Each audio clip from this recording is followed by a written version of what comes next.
Hello and welcome to another audio analysis. In today's video we'll be taking a look at the track Worse Than Death by the American hard rock band Devour the Day. This is the second track the band have released this year following Killing Time a good number of months ago, and it's a band I've been following for a very long time, since their 2014 release Time and Pressure. They were previously in the band Egypt Central, but they split up with their lead singer John Falls, formed Devour the Day, and have released two other albums in the form of Saw from 2016 and Signals from 2018, and then they went a little bit quiet, not because they were struggling to write music, but they had other projects on. They did actually reunite with John Falls in Egypt Central recently to release a string of tracks, and the bassist Joey Walser has also become the new bassist for Pop Evil following the departure of Matt DiRito. And with Killing Time, they seem to adopt a bit more of an electronic styling in the music rather than that pure hard rock they've been known for over the past 10 years, and it took me a little bit of a while to come round to it and begin to enjoy the track a bit more, but I'm certainly very curious to see whether that will also play a role in this upcoming track. So will it be bubbling with life or worse than death? Let's take a look at exactly how it sounds.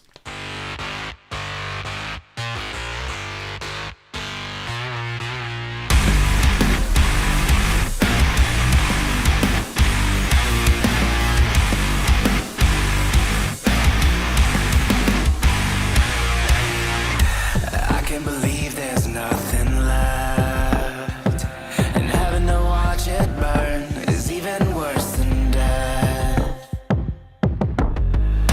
We'll never know what could have been. How did we end up heartless and torn apart within? I'm not getting any closer to getting any closer. I'm not getting any closer. I'm so glad to see Blake returning to these more aggressive, in-your-face vocals that really are the powerhouse of what makes the band so strong. I'm really glad to see that return, and I'm glad to see them moving back towards more of a hard rock style, or slightly toning down the electronic elements that do seem to be kind of used quite heavily in Killing Time. And this seems to be a song about the idea of being ghosted or the end of a relationship. I can't believe there's nothing left, and having to watch it burn is even worse than death. We'll never know what could have been. How did we end up heartless and torn apart within? And the idea of this closure coming in, it almost feels like when you kind of maybe dumped or someone leaves you and it comes out of the blue, you don't get that closure that you feel. You don't understand why something has happened. So it really seems like this song is focusing on this idea of breaking apart. This one person can't believe there's nothing left. So they're almost dumbfounded by the decision that's been made. Having to watch it burn is worse than death. So where you just feel so destroyed because it could be a long-term relationship or something like that suddenly just like a guillotine, it's just ended like that, and you just never know what could come in the future. So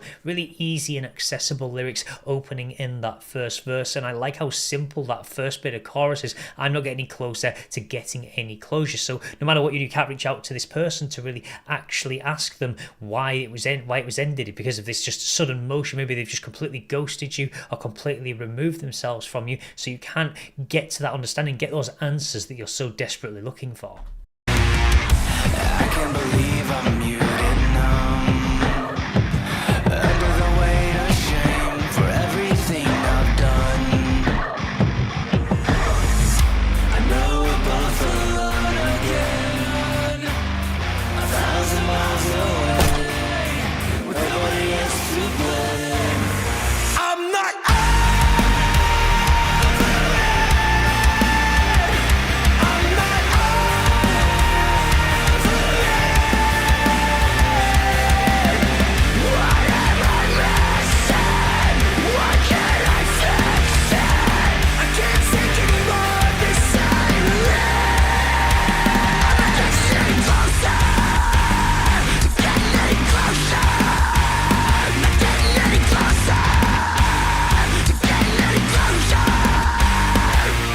This definitely feels more like the Devour the Day that I have been listening to over the past number of years. I'm glad to see that return, and I love how anthemic that styling is as we do move into the later parts of the song, just really showing this I'm not over it, just that screaming at the top of your lungs, just kind of get those emotions out of you where you can't understand what to do with yourself because you've just been left in the dark. So you want to scream at the top of your lungs the fact that you're not over it, and it's difficult to get over. You can't just get these answers and allow that closure to happen, so you kind of just left for this this elongated period, not able to understand what you're missing. Why can't you fix something? I can't take any more of this silence. So I love how it's really emphasizing very cleverly this idea of this ghosting, this complete split where you have no ability to access an understanding of what has gone wrong. I can't believe I'm muted numb. So that shock almost of that instant moment that it happens, under the weight of shame for everything I've done, you begin to blame yourself, questioning what could I have changed, what could I have done differently. The idea of both being alone again 1,000 miles away, showing that sudden distance that's put between people in a moment's instant with nobody else to blame, but almost but yourself, you feel. So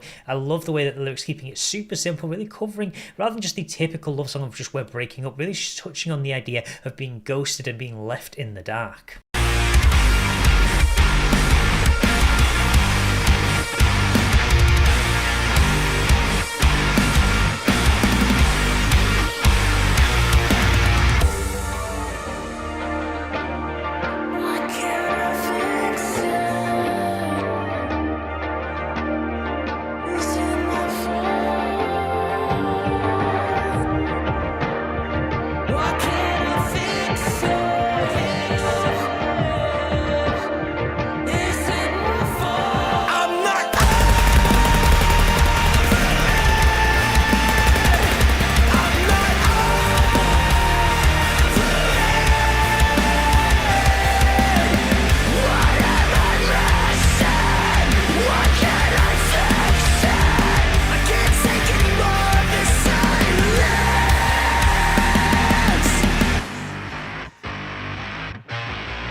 Yes, I really enjoyed that. I'm glad to see them returning to that very anthemic powerhouse sounding, and I also love really how we did see a bit of difference in the actual styling at certain points in the track. I like how we showed this mix of emotions going from these aggressive, I'm not getting any closer, to getting any closure, and then we go into that questioning attitude where it's a bit more soft spoken as we move into the softer vocals. Why can't I fix it? Is it my fault? Again, putting that blame on yourself when things are just cut off in an instant. So I really do like the way they showed that disparity between these two emotions, that you can go through that solemnness that you have of just questioning what went wrong, but then that aggression also comes through not being able to understand why. So not a overcomplicated track, it does exactly what it sets out to do. The fact that sometimes being ghosted can feel worse than death because you're not left with the answers that you believe that you are owed, or the belief that you should have been given when a relationship or something like that certainly ends, or when something is severely done wrong to you. And I like towards the end of the track how we did also get the layering of the vocals, just another little element they have done on previous tracks that I really do enjoy when they do that, and it's just great to see more of these hard aggressive vocals really coming through. Although they were featured on Killing Time, this definitely feels like a more caught Devour the Day track, which I'm really glad to see them returning to. And if they're going to produce music like this, I would very much look forward to getting to hear more from the band in the future. So that will be everything for today's video, but as always, feel free to let me know your thoughts about this track in the comments section below. If you are hearing this band for the first time, then be sure to let me know your thoughts. Also, if you do enjoy them, then check out some of their other albums as well. Saw, Suffer, Overcome and Recover is brilliant. There's some great songs on there. Also Signals as well, some really interesting ones such as Faithless, which again has much more of the styles that we do see featured in this track and is definitely worth the listen. Also, if you'd like to see more content like this, then please do feel free to subscribe, and I'll see you in the next Dojo analysis.